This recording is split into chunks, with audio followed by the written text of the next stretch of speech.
Hey everyone, welcome back to another episode of the Speech Space Podcast, which is a podcast full of tips and resources for SLPs. I am your host, Jessica Cassidy, and this is episode 113.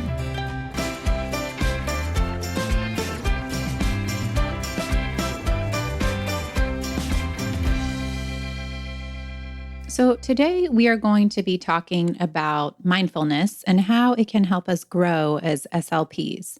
Before we get started, I wanted to mention that this podcast is brought to you by the Digital SLP membership site, which features time-saving interactive digital resources that are all teletherapy platform friendly. You can learn more or sign up by going to thedigitalslp.com/digitalslp. I also wanted to let you know that back in 2016, I wrote a blog post about using mindfulness in speech therapy. And the following year, I did a 3-part podcast series that was also about using mindfulness in speech therapy, especially with clients who stutter. I will make sure to link those in the show notes in case you're interested in checking them out. It was really interesting for me to revisit those earlier episodes when I was preparing for today's podcast. Back then, I talked about how mindfulness had gotten a lot of attention in the previous 10 years, and now 6 years later, it's definitely getting even more attention. When I did a quick Google search for mindfulness, there were over 671 million results. So mindfulness is everywhere. I believe that the growing popularity of mindfulness is mostly a good thing because, mindfulness is fascinating and it can be an amazingly supportive tool. At the same time, when something is being talked about so much, it can seem to lose its meaning a little bit. People might even roll their eyes when they hear the word. It becomes easy for misinformation to spread around. So today, I'll start off by talking about what mindfulness is and what it isn't, and then share some easy ways to incorporate mindfulness into our lives. We'll also look at some of the exciting research related to mindfulness and cover a few of the ways that mindfulness can help us become better SLPs. In this particular episode, we will focus more on the hows and the whys of using mindfulness in our own lives rather than how to actually use mindfulness in our sessions with our students, although that's a great thing to do as well. All right, let's go ahead and dive on in. First off, I actually think it's important to talk about some mindfulness misconceptions. Mindfulness doesn't have to be connected to any particular religion, and it doesn't have to involve sitting and meditating silently for long periods of time, although it can, but it's not about emptying thoughts out of our minds or, trying to make your mind do something that it can't. um, you know, Thank goodness, because that would never work for me if I had to essentially clear my mind of all the thoughts. It would just be impossible. So, what is mindfulness? I like the definition from UCLA's Mindfulness Awareness Research Center that says that mindfulness is simply paying attention to our present moment experience with openness, curiosity, and a willingness to be with what it is. That present moment experience part is important because when we're mindful, we're noticing our life as it unfolds in real time instead of ruminating on the past or worrying about the future. Of course, although this is simple, it certainly is not easy, and that's why it can be so helpful to spend time working on the skill of mindfulness. The problem is, as SLPs, our time is so limited, and that's why I love to incorporate brief mindfulness practices throughout the day. Many mindfulness teachers say something along the lines of, our body is always in the present moment. So, really, anything that brings our attention to what's going on with our body is a good way to practice mindfulness. Some of my favorite ideas are to do just one yoga pose or one stretch, or to go on a purposeful walk, take some deep breaths, or to enjoy a few bites of lunch and really pay attention to the temperature, the texture, and the taste of what you're eating. Or maybe even just simply pausing to focus on the sensation of your feet on the floor. Sometimes, if I'm having a stressful day, I might even put my hand over my heart and just concentrate on the comforting quality of that warmth and contact.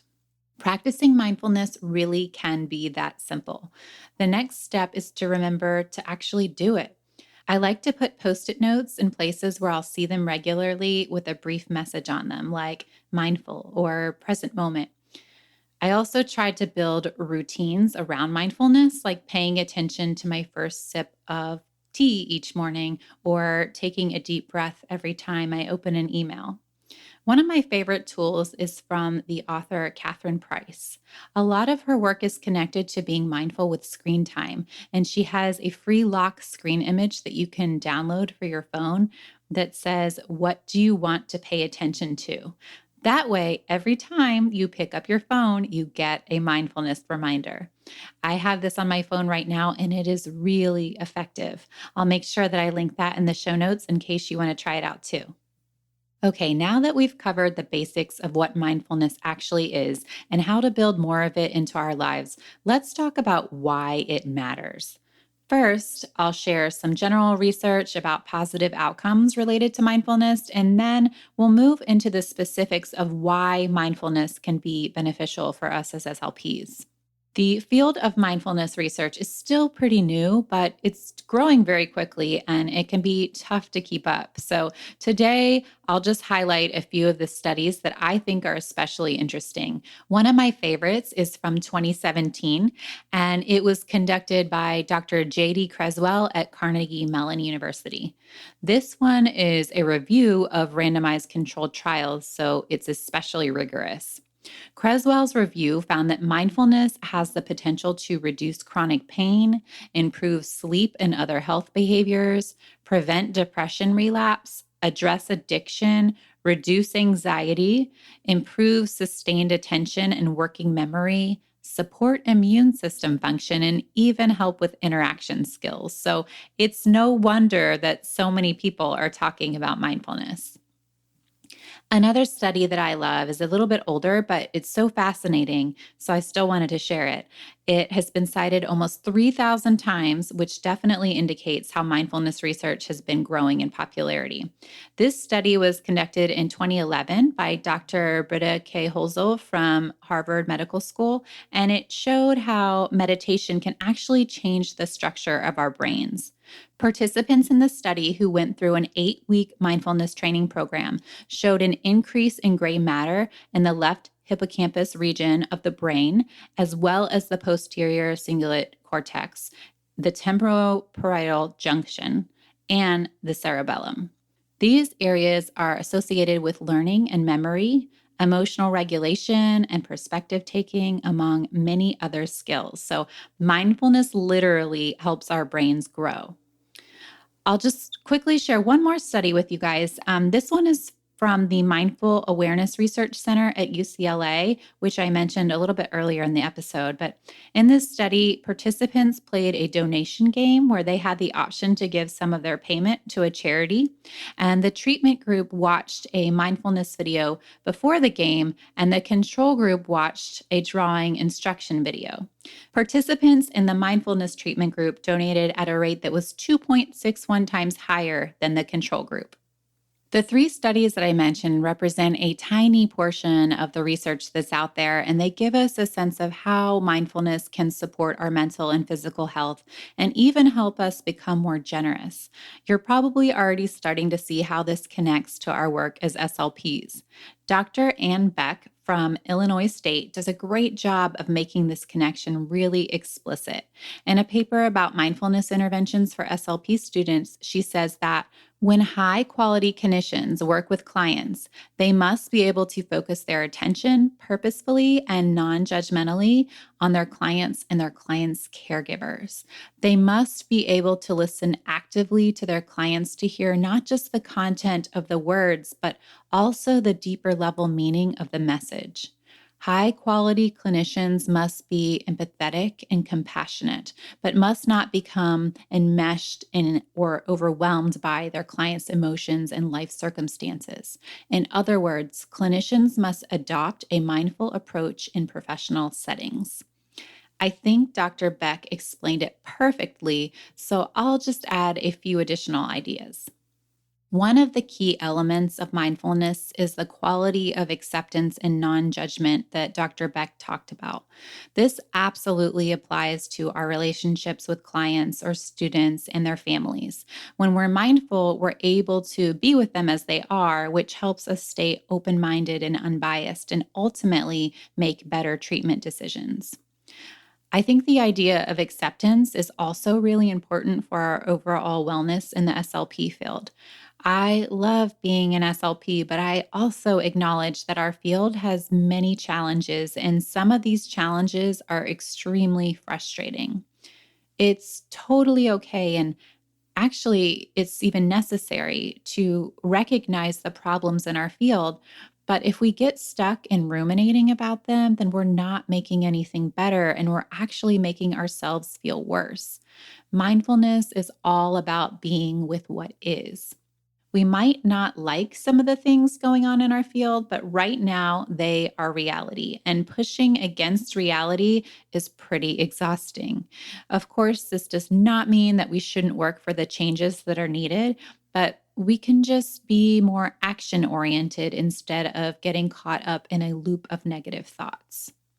Now, this isn't going to shock anyone, but in Dr. Beck's research about SLP students and mindfulness, she found that SLP students are stressed and SLP students are perfectionists.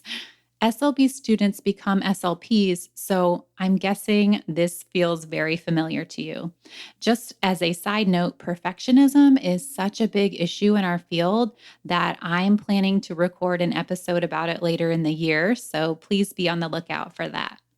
One of the most powerful antidotes to perfectionism is self compassion. And self compassion is exactly what it sounds like, treating ourselves with gentleness and kindness, especially when we're having a hard time. Mindfulness is an important part of self compassion because the first step is to notice when we need some compassion. Dr. Kristen Neff is a pioneering researcher in the area of self compassion, and her website is filled with resources and ideas for how to cultivate it in our lives.